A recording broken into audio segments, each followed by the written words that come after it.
The Crownless Heart, a love story beyond the throne.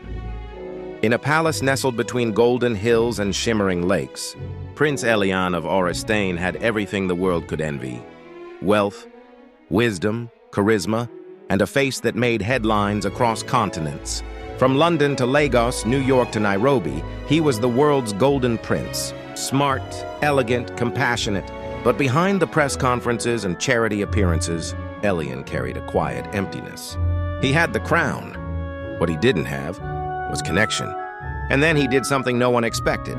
During a global broadcast, Prince Elian stepped away from the polished script and made a bold declaration.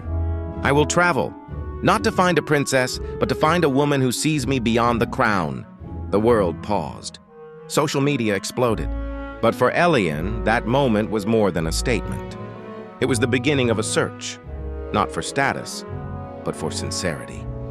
He left behind his titles and became Eli, a documentary filmmaker exploring human stories. No security, no formalities, just a camera, a backpack, and the hope of meeting real people. In Nairobi, he shared roasted maize with a street vendor who spoke about the ache of losing his wife. In Tokyo, he interviewed a robotics engineer who believed love should be logical, not emotional. In Johannesburg, he danced with children who had never heard of a real-life prince. But it was in a small coastal town in southern Italy where everything shifted. Eli walked into a local art studio looking to charge his dying camera. The woman at the desk didn't glance up. No interviews, no filters, just paint and peace here. Her name was Amara, a painter with wild curls and stained hands. She ran a community studio that focused on healing through art. She didn't care about status. She cared about stories, the kind that couldn't be Googled. Intrigued by her spirit, Eli kept coming back.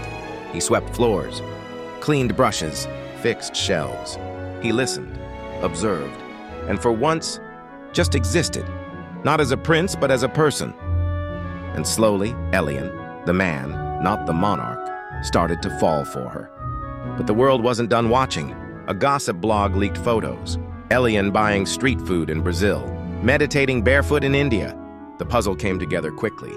And within hours, reporters were outside the art studio. Amara didn't need confirmation. The truth was written across the headlines and his face. "You lied to me," she said quietly. "I didn't mean to," he replied. "I just needed someone who saw me, not the legacy I was born into." The hurt was deep, the trust shaken. She walked away. Back at the palace, the world waited. Cameras were fixed on the royal press podium, anticipating a fairy tale fix. But Elian didn't give them a fantasy. He gave them honesty. "I met someone. She isn't royalty by title, but her soul, it's regal. If she still believes in us, she knows where to find me." And with that, he stepped back. No announcements, no follow-ups, just silence.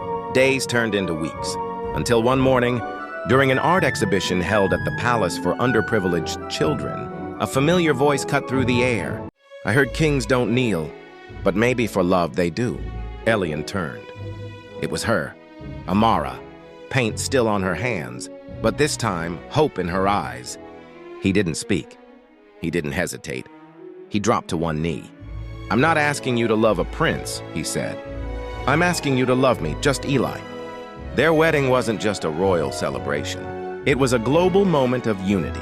The bride wore a gown stitched with African threads and Italian lace. The vows were spoken in multiple languages. Cultures danced. Tears flowed. Hearts healed. Because this wasn't just about a prince and a painter. It was about the power of love without masks. And later that night, under a starlit sky, Amara leaned into him and asked, "Do you think people will believe this story?" He smiled gently. "They don't need to, but maybe it'll remind them to live their own." In a world obsessed with perfection, fame, and filters, sometimes the most royal thing a person can do is to love openly, humbly, and without disguise. This wasn't a fairy tale. This was a revolution of the heart.